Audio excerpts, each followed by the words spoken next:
Ikaze bakunzi ba Rising Engineer 2020 aho muherere hose twizera ko mumeze neza. Suje by'umwihariko abakunzi bacu bari mu mujyi wa Kigali, kandi tutibagiwe abari mu majyepfo, mu majyaruguru, uburasirazuba n'uburengerazuba bw'u Rwanda. Twizere ko mumeze neza.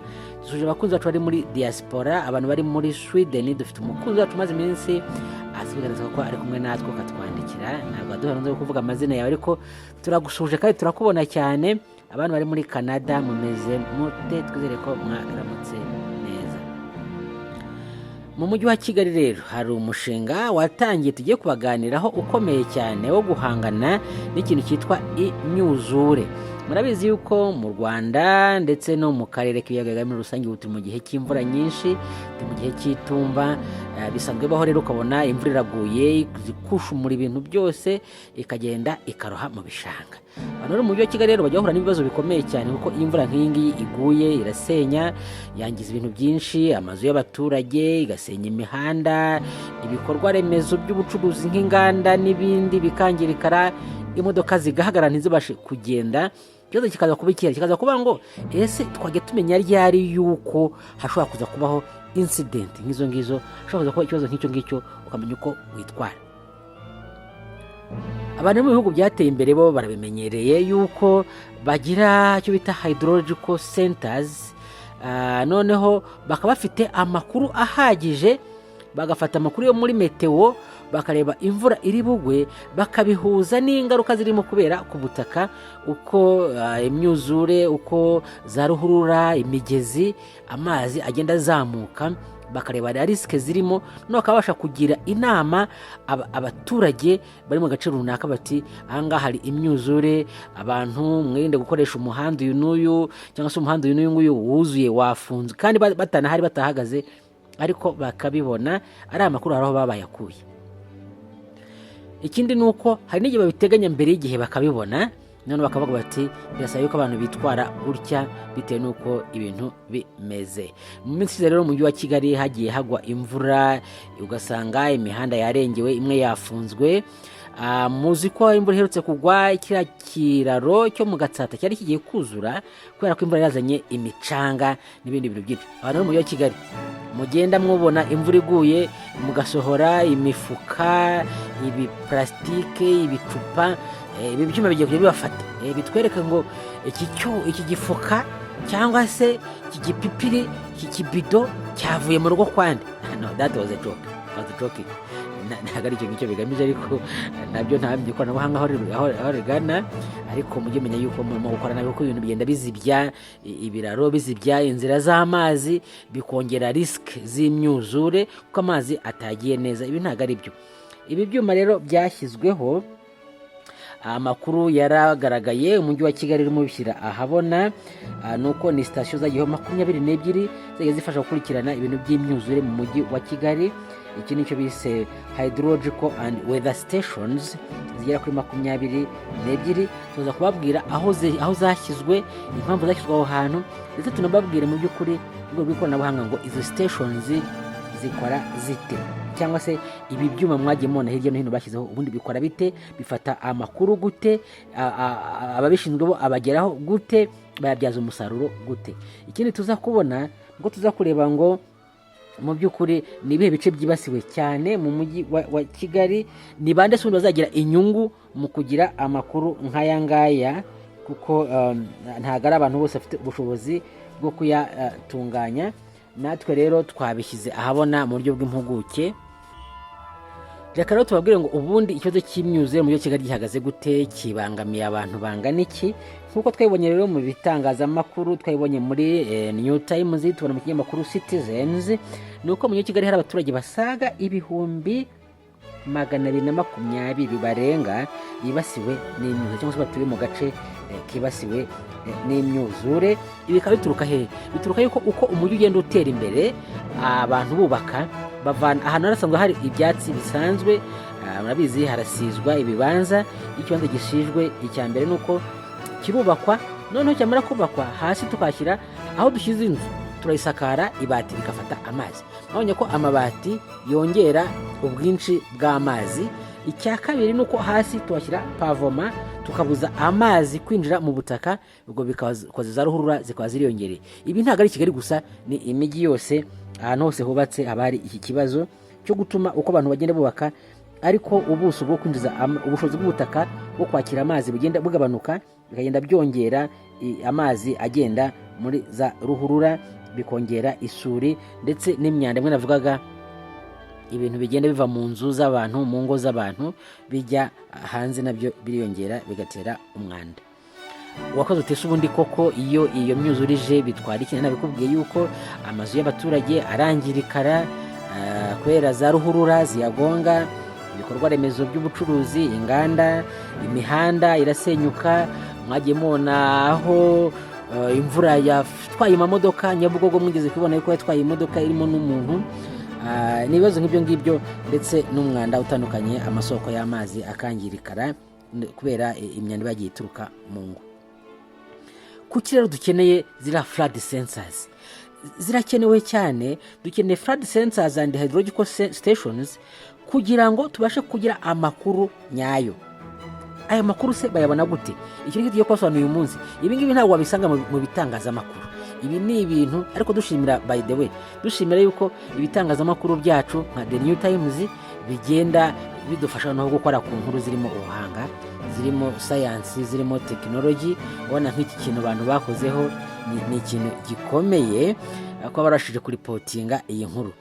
Ziriya rero stations zifite ibice bitatu by'ingenzi. Igice cya mbere na hari radar. Buriya urabona ko imbere hagana ku mutwe hirya hariho akantu kareba hasi mu mazi neza neza. Hakaba n'igice kiri hano cyakira amakuru, hano hakorotiriye murahabona.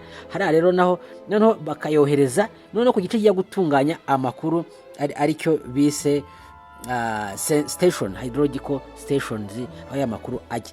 Reka rero turebe kuri kino gice cya mbere kiriho radar.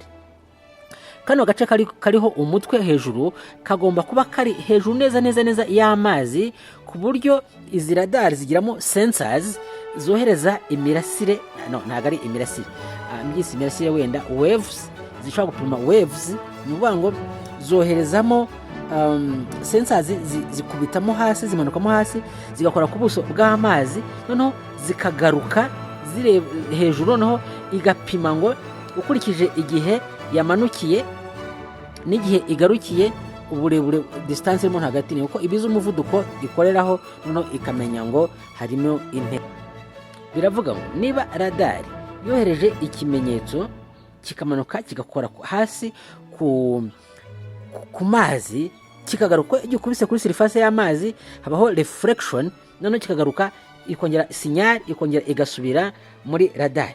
Iyo radar itemenya ngo kubera ko noherejemo ku muvuduko uyu n'uyu, bikaba bitwaye igihe iki n'iki, ubwo harimo difference ingana gute. Ya difference rero niyo ituma hamenyekana ngo amazi aragira kuri iki gipimo, ari mazi aho igipimo kingana gite. Noneho rero bagatapima ngo volume y'amazi irimo guca ahantu ni iyi n'iyi. Rero zipima ibintu bitandukanye, harimo ariko cya mbere kimwe muri cyo ni ubuhagarike ibipimo by'amazi bita water levels. Ikindi quantity y'amazi arimo guca ahantu, noneho bakabasha kubisobanura kubera izo wave sensors zirimo gukoresha muri iriya radar. Igice cya kabiri rero ni iki ngiki mubona hano hakorotiriye. Aha ngaha niho ya makuru yose yakiriwe ahurira. Noneho aya makuru imbere hano haba harimo sim card. Iyi system ikoreshwa hano harimo sim card, noneho ya sim card ikohereza amakuru kuri station, noneho akajya muri computer zihari, noneho abarimo bagatangira gukora interpretation kubera ko données already zirahari. Tuzi ngo ipimo cy'amazi kiragenda kizamuka gutya. Ikindi nuko rero iyi system igomba kuba ifite ingufu, ikiha ingufu z'amashanyarazi. Ubusanzwe twakabaye duconnectingaho umuriro w'amashanyarazi, ariko ntabwo ari byiza. Biba byiza iyo uhaye system iri automated, yihariye, ituma nta kintu gishobora guhinduka. Niyo mpamvu ubundi biba byiza iyo hakoreshejwe umurasire w'izuba, kuko twizeye yuko n'umurasire w'izuba ukabuta energy solaire nk'ibisanzwe tubona amapano asanzwe, ariko buri hari imbere harimo bateri, noneho iyo bateri ikaba charged, igahorana umuriro. Tukaba twizeye ko dufite umuriro w'amashanyarazi uhoraho. Noneho ya makuru tubonye akageza ku buryo budahinduka. Iyi sisiteme rero itanga amakuru buri minota 5 hagati y'minota 5 n'iminota 15 bitewe na reglage yakozwe, noneho bigatuma duhora dufite amakuru y'uko ibintu bihagaze. Urumva ko uko ufite amakuru buri minota 5 dufashe igipimo cyo hasi ni ibintu byiza cyane, waba uzi buri minota 5 impinduka zirimo kuba ahantu aha n'aha. Bituma rero ababikurikirana babikora neza bakabibyaza umusaruro. Iki gice ni iki gice no ibyuma mubona bifashe hano, bifashe isisiteme yose kugira ngo nyine ikomere yo kuba yahungabana. Ubona yuko hariho imigozi hejuru ikora counter balance ya bya biro biri imbere kugira ngo bitaba byacika icyuma kikagwamo imbere. Noneho ko nura mugozi bashyizeho inyuma nawo utuma icyuma kiba gihagaze gikomeye. Ibintu byiza cyane. Iki nuko ahenshi babishyira ahantu hafi ya hari ibiraro bakaba bifixa ku kiraro. Mwarebonye hariya kuri Nyabarongo ku kiraro naho hariho station nk'iyi ngiyi iriho nayo yakira flood sensor ifata amakuru ikamenya ngo amazi ya Nyabarongo arazamuka ate. Ikindi kiza nuko ahantu nk'ahangaha hubakiye bituma dufite shape cyangwa forme iri irregular, ituma no tuva kubara duhereye kuri ya hoteli y'amazi ko dufite irregular shape ya structure ziri ahangaha no gukarikira volume y'amazi bikaba byabasha koroha. Tuzi yuko ubugari ntabwo buhinduka, ikirimo guhinduka noneho ni ubuhagarike bw'amazi cyangwa se profondeur y'amazi niyo irimo guhinduka. Ikindi uko rero bagomba kuba ari ahantu ushobora kugera byoroheje ibintu bakenewe maintenance cyangwa ikindi cyakorwa bagera biba byoroheje, kandi ahantu hari safe hafite umutekano iyo wizeye yuko bidashobora kwangirika. Reka tugere ngo mu mujyi wa Kigali rero ibintu byashyizwe ahantu hehe, ahantu hangana iki bande bazabibyaza umusaruro. Ugiye tubona ko station zirenga 15 ndetse na centre indwi zashyizweho. Station zashyizwe ahantu ubona hari strategique ku Gisozi irahari, abantu bajya bajya ku Gisozi mwarayibonye, Kibagabaga irahari, ku Kinamba ari nayo yingi twafotoye, kuri Mpazi irahari, ku Murindi harindi, hari ku muhanda wa Murindi Ndera naho harindi, ku mugezi wa Rufigi irahari, Karuruma mwarabonye ko ihari, Rugenge mu Rwintare nayo mwarabonye handi, ku muhanda wambuka ujya hakurya Kacyiru uvuye Kimihurura ndetse no mu Rugunga. Hanyuma na stations zakira ya makuru, noneho murabibona turifite Nyarugenge ku bitaro, kuri primaire ekole primaire ya Gatenga irahari, Rusororo harindi, Rubungo irahari, Kinyinya ku murenge, Induba ndetse na Jari. Urumva yuko umujyi wa Kigali uri covered mu mpande zawo zose, ahari watershed zitandukanye cyangwa se ibyanya handi hashobora kumanukiramo amazi zirahari. Abantu ba mbere rero bagomba kwita cyangwa se bazagira inyungu muri aya makuru ntabwo ari leta gusa. Sivuga ngo leta nk'urwego ngo umujyi wa Kigali ngo wabishyizeho uzajye ufite amakuru, n'abandi bantu zabigiriramo inyungu. Abambere n'abashakashatsi. Tugira abantu bakora ibintu by'ubushakashatsi muri hydrology ariko badafite amakuru.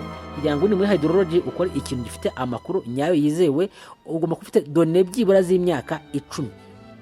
Nubwo bigitangira yego, ariko imyaka izagenda yicuma tugenda tuzikoresha abashakashatsi. Aha ibigo by'uburezi byigisha za kaminuza, abantu bigisha engineering bafitemo section ya hydrology, abangaba nabo bazabyungukiramo. Abanyeshuri bacu baba bafite data nyazo zivuye koko ahantu, atari byo gufata za data zavuye mu bindi bihugu. Usanga turakoresha données zavuye muri Amerika, zavuye i Burayi n'ahandi. Dufite imibare nyayo iri roko, noneho abantu bayikoreshe bayigireho. Abakonsulta bajya babaha akazi kuko wakora design runaka ugasanga nta makuru ufite, kuko yende wigiyeho nawe wabyigiyeho i Burayi cyangwa muri Amerika, ariko ntabwo uzaza gukoresha hano. Ukeneye amakuru nyayo ya hano kuri tere. Abantu bakora muri planning, bakora infrastructure planning, umujyi wa Kigali n'abandi namwe muzabikora. Kuko buriya dufate urugero, ugiye gukora ikiraro, mugomba kumenya ngo aho hantu haca amazi angana iki mu gihe cy'umwaka, haca amazi angana iki, nuvuga ngo umwuzure, amazi menshi yabonetse na yahe, ni mu yihe season. Ibi rero bigufasha gukora ibintu nyabyo. Ugiye gukora drainage, ugiye gukora ruhurura, ugomba kumenya ngo ruhurura ngiye kubaka izasha kwakira amazi yose acanga. Dufate urugero, ya ruhurura Nyabugogo ica kuri gare, ugomba kubuzi ngo iyi ruhurura ubu bugari nyihaye, uburebure nyihaye, volume yose y'amazi zacanga izaba ishobora kuyakira. Kiriya kiraro kiri hariya hepfo kijya mu Gatsata, kiriya kiraro cyo mu Gatsata imvura iherutse kugwa, haza ibintu by'isuri by'imicanga byenda kukirengera. Ni ukuvuga ngo rero igihe ugiye gukora dizayini y'ikiraro uba ugomba kumenya ngo ahantu haca amazi angana iki, ukagishyira kuri hoteli ituma imyuzure itazaza ngo ikirengere. Urumva rero ko abantu bakora nabo muri planning departments nabo ni ngombwa cyane kuko bagira done nyazo, tugakora ibintu koko bisobanutse, atarimwe abantu bakora design wajya kubaka hasha imyaka 5 ngo muri senye muzamure ngo mazi yanze gukwirwamo ngo nimwongere ikindi imbere yaho. Bya bintu ntago ari byo, bitera igihombo. Turabashimiye abantu mwese mwadukurikiye hano kuri Rising Engineer, tuba turi kumwe buri munsi tubashakashakira amakuru. Turabashimira ko mugenda mudu ibitekerezo, byaraga ko musige muduha comments mukatujya muti ibintu twabonye gutya, ariko mujye munatwandikira kuri Rising Engineering 2020 mutubwire muti twabonye ibintu gutya. Email yacu turayishyiraho hano mwese muyibone. Mushobora no kutwandikira kuri telefone yacu kuri WhatsApp cyangwa se mukaduha comments hano bitewe n'uko ibintu mwabibonye. Turabashimiye rero, tuzasubire ubutaha, mugire umunsi mwiza.